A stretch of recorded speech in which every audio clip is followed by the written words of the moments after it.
हमारे युवा मित्र नमस्कार प्रणाम। आप हैं बसंत गुरु जी के साथ सक्सेस मंत्र में। मेरे एक मित्र ने कहा कि मैं ऊंचाई तो छूना चाहता हूँ, मैं उस ऊंचाई को छूना चाहता हूँ जहाँ से मुझको यह फिक्र करना ना पड़े कि मेरे जेब में पैसा आज कितना है, तो मुझको ये खरीदारी करना है तो हिसाब किताब लगाना ना पड़े। जब घर वालों की इच्छा हो, जब मेरी इच्छा हो, जो वस्तु खरीदना है, जो मार्केट से खरीदना है, उस मार्केट से उस वस्तु को हम खरीद लें। यह सोचना ना पड़े कि मेरे जेब में कितना पैसा है। मैं उस ऊंचाई को छूना चाहता हूं जहां मैं किसी भी ऑफिस में जाऊं, किसी भी दफ्तर में जाऊं, किसी के घर में जाऊं तो मुझको ये कहना ना पड़े कि क्या आप मुझको 2 मिनट का समय दे सकते हैं, प्लीज़ मुझको समय दे दीजिए, प्लीज़ मैं आपसे आया हूँ, मेरा निवेदन है कि आप मुझको 2 मिनट का समय दे दीजिए, प्लीज़ मुझको दो रुपए का सहयोग कर दीजिए, प्लीज़ मेरा ये कर दीजिए, मेरा प्लीज़ वो कर दीजिए। मुझको रिरियाना, घिघियाना और निवेदन करना ना पड़े। मैं उस ऊंचाई को छूना चाहता हूं जहां से पहुंचने के बाद आदमी का जीवन कंगाल न हो, विचार का धनी हो, न कि विचार से गरीब हो, वह यह छूछा कर्म ना करता हो। मुक्ति के लिए वह किसी पूजा पाठ में मुक्ति के लिए वह किसी पूजा पाठ की भरोसे ना रहे, बल्कि उसका जीवन मुक्त होकर के वो खुद कहे कि हाँ तुम मुक्त हो, तुम स्वतंत्र हो, तुम स्वच्छंद हो, तुम्हारा दृष्टि परिपाक है, तुम निर्मलता के धनी हो। मैं उस ऊंचाई को छूना चाहता हूं। मित्र की मैं इस बात को सुनकर के बहुत गदगद खुश हुआ।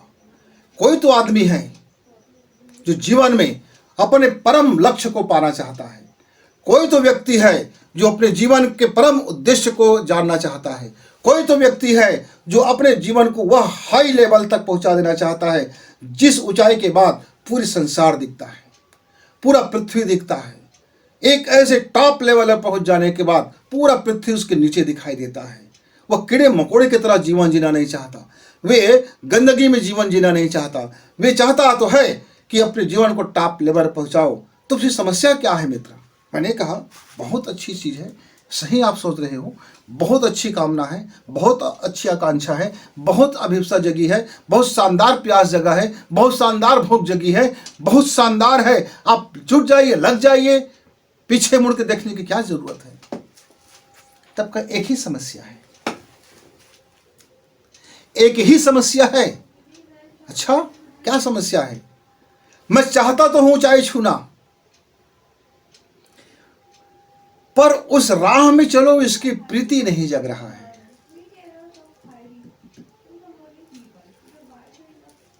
सीखने के प्रति रुचि नहीं जग रहा है। चाहता तो हूं ऊंचाई छूना, कर्म करने की क्षमता भी है, अंदर में जिद भी है, मेहनत भी करना चाहता हूं, हर परिस्थिति से मुकाबला करना चाहता हूं। मैं चाहता हूं कि मैं मुकाबला करने के लिए एकदम रेडी रहूं, और रेडी भी हूं। पर पता नहीं अंदर से ऐसी क्या बात हो जाता है कि जरा भी इच्छा नहीं होता किसी चीज को सीखने का। और जब मैं किसी चीज को सीखूंगा नहीं तो फिर मैं आगे कैसे बढ़ूंगा, और जब मैं आगे नहीं बढ़ूंगा तो फिर ऊंचाई को कैसे प्राप्त करूंगा? समस्या यहां है। तो मैंने उस मित्र को जो सलाह दिया और उसने अपने उस सलाह को आजमाया, प्रैक्टिकल किया और अपने गोल को प्राप्त किया। मित्र मैं वो राज आपको बताता हूं। जब हमारी सीखने के प्रति रुचि खत्म हो जाए, जब जीवन से हमारा रस चुक जाए, जब हमारा मन, हमारा एनर्जी लो हो जाए, तब क्या करें? यह एक मानसिक दशा होती है, और यह मानसिक दशा हमारे ऊर्जा को निस्तेज कर देता है। जब हमारी ऊर्जा निस्तेज हो जाता है, यानी बुझा बुझा सा हो जाता है, जीवन के अंदर में वह एनर्जी पावर बैलेंस नहीं होता है,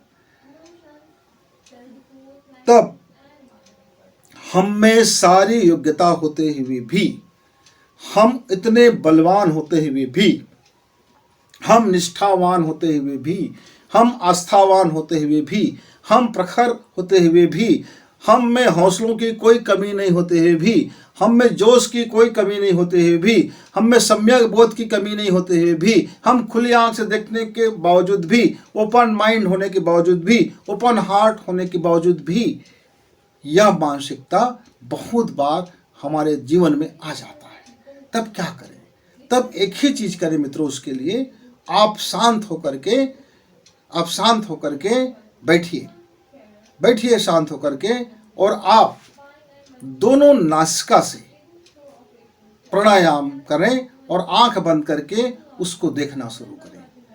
कुछ दिनों में आप देखेंगे कि आपके सारे प्रखरता, सारे ऊर्जा आपका निखर के आना शुरू हो जाएगा। क्या करना है उसके लिए? आपको एक शांत जगह चुन लीजिए, अपने घर का कोई कोना चुन लीजिए, नीचे में आप एक पीले वस्त्र बिछा लीजिए और आप पीले रंग का आप कपड़ा पहन लीजिए, और आपके सामने में एक बैठ जाइए, और कोई सामने में ना हो, कोई प्रतिबिंब ना बनता हो, और एक आप मध्यम रोशनी आप अपने कमरा में कर लीजिए। इतनी रोशनी हो कि अंधेरा ना भी हो, और इतना रोशनी भी ना हो कि आपको चुभता भी हो।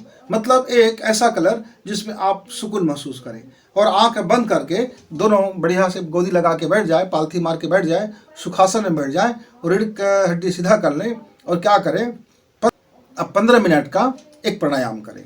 उस प्राणायाम करने के दौरान में आपको यह भाव करना है कि मैं अपने इन कामों को बड़ी खुशी खुशी कर रहा हूँ, मुझे उन काम करने में मज़ा आ रहा है, मुझे प्रैक्टिस करने में मज़ा आ रहा है, मुझे सीखने में आनंद मिल रहा है, अद्भुत आनंद मिल रहा है। ये भाव आपको अंदर रखना है। प्राणायाम आप करेंगे नाक से, वो आपके नाक से जो जाने वाली ऑक्सीजन है आपको उस ऊर्जा क्षेत्र को छुएगा, तरंगित करेगा, लेकिन उस ऊर्जा को काम देने का काम आपकी भावना करेगी। यदि आप भाव से नहीं करेंगे, केवल प्राणायाम करेंगे, तब आपको वह लाभ नहीं मिलेगा। तो भावना भी जरूरी है। क्यों? आदेश होना भी जरूरी है। क्या वो ऊर्जा आपका क्या करेगा? वो जो जागृति होगा, जो तरंग उत्पन्न होगा, जो एक्टिवेट होगा, उसके लिए कोई काम चाहिए। तो आपको भावना से वो काम करना है। और प्राणायाम बिल्कुल सिंपल है। पहले आप क्या करें, आप अपना लेफ्ट नासिका आप बंद करें, और राइट नासिका से सांस खींचें, सांस भरें, कुंभक करें, और इसको लेफ्ट नासिका से आप बाहर छोड़ दीजिए। आप यहाँ से सांस खींचे, फिर थोड़ी देर तक के भर लीजिए और इसमें से बाहर छोड़ दीजिए। आप ऐसा 5 बार कम से कम करें, या 10 बार कर लें। 10 बार करें ज़्यादा अच्छा है। फिर उसके बाद क्या करें, ये दोनों नाक को आप बंद कर दीजिए। अब बंद करने के बाद आप वह भावना करना शुरू कीजिए, और फिर नाक को छोड़ करके, हाथ को छोड़ करके, फिर दोनों नासिका से खींचिए अपना, और पूरा ध्यान आपके इस नथुने पर लगा दीजिए, और जो सांस अंदर जाता है उस ध्वनि पर लगा दीजिए, और कल्पना करें कि आपका नाभि क्षेत्र में, आपके पेट में वह ऊर्जा जा करके एक गर्म उत्पन्न हो रहा है। उस पर आप पूरा का पूरा ध्यान डाल दीजिए अपने नाभि पर, और उस भाव को करते रहिए जो मैंने आपको बोला है। मित्रों, 24 दिन आप कीजिए। आप 25वां दिन देखेंगे कि आपकी काम करने में कैसे रुचि उत्पन्न हो गया है, पढ़ाई में कैसे रुचि उत्पन्न हो गया है। यानी जो आपका अभी तक रुचि उत्पन्न नहीं हो रहा था, आज वह सारे ऊर्जा बैलेंस हो गया, और बैलेंस होकर के वह ऊर्जा आपको उत्साहित करने लगा, वही ऊर्जा आपके काम को प्रगति देने लगा, वह ऊर्जा आपके जीवन में नया चीज़ भर दिया। बस यह कि भावना आपका सही हो, अनुभव आपका सही हो। खुशी का अनुभव है तो मुँह से केवल नहीं बोल रहा कि मैं खुश हूँ, मतलब फीलिंग में आप लेके आइए उसको। काम करने की जो फीलिंग होता है कि मैं इस काम को करते हुए मुझे खुशी मिल रहा है, उस काम को करते हुए आंख से देखिए, भीतरी आंख से देखिए, और उस अनुभव को भी इससे गुजरिए कि उस काम को करने में आपको खुशी मिल रहा है। पहले यह नकली रोल प्ले करने में दिक्कत जाता है। 8 दिन में आप सीख जाएंगे, 7-8 दिन में आप इस रोल को करने में सीख जाएंगे। एक अभिनय करना है आपको, पक्का वाला अभिनय करना है, भीतर का अभिनय करना है। अभिनय करते हुए यह ध्यान मत रखना कि मैं नकली अभिनय कर रहा हूँ। वहाँ तो आप पक्का मूवी जैसे अभिनय करो, जैसे आपके फिल्म में, मूवी में कोई हीरो अभिनय करता है, वहाँ दृश्य जो दिखाई देता है, गुंडे दिखाई देते हैं, जो भी कल्पनाएं दिखाई देते हैं, आपको यकीनन लगता है कि ऐसा हो रहा है, जबकि आपको पता है कि ये पूरी तरह से नकली है। ठीक वैसे ही मूवी की तरह से आपको अंदर में, भावना में देखना है आपके काम को। उस काम को जिसको आप चाह रहे हैं और रुचि नहीं हो रहा है, उस काम के आनंद को अनुभव करना है, उस काम की गति को अनुभव करना है, उस काम की तीव्रता को अनुभव करना है, उस काम के सक्सेस को अनुभव करना है और खुशी को मुक्त कर देना है। फिर देखिए, फिर आप उस ऊंचाई को छू जाओगे जिस ऊंचाई को छूना आप चाहते हैं। फिर आपके सीखने के प्रति रुचि जागृत हो जाएगा, फिर आप सीखना शुरू कर देंगे।